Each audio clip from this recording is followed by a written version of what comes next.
In 1996, maybe you've seen the scene or you've seen a clip of it, we had the centennial celebration of the Olympics. It was held in America in a city called Atlanta, Georgia. And they were wondering that who would be the person who would have the honor of lighting the Olympic torch. This was going to be a grand honor for anyone in America. That person represented the best of America. That person represented the highest ideals and hope of a sportsman, of a statesman, of the true American.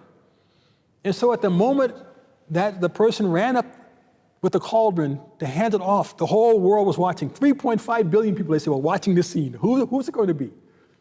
And suddenly, almost out of nowhere, appeared this figure that the whole world gasped when they saw.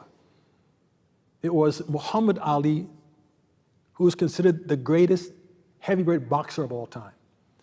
He grabbed that torch, and with hands shaking, he lit the cauldron and started the Olympic Games. But it was this scene that really captured the eyes. Muhammad Ali was that person who he said, I used to float like a butterfly and sting like a bee. And his prose, back then that poetry, which nowadays will be like a rap almost, that itself would cause his opponents to run in fear because he had such a sharp wit in a tongue of oratory. He had physical prowess. People feared him. He had all these gifts. He was a good-looking man. He was the greatest champion of all time. And yet here on that stage, his hand was shaking. Why? Because he had contracted a disease called Parkinson's and was losing all that physical prowess, losing that gift of oratory, losing the ability to hold even a simple torch in his hand without shaking. And he is the man who used to say, I am the greatest. No one can beat me. Look at me.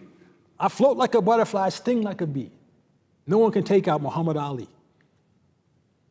But he would later on say in his life, those last 10, 20 years of his life taught him some great lessons. He said that God gave me Parkinson's disease so I would know that he is the greatest and not me.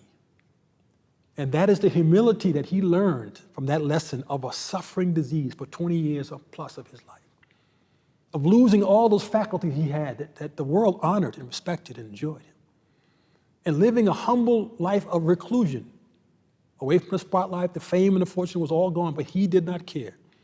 He had found his purpose and his peace with God, and he was satisfied in that condition of life.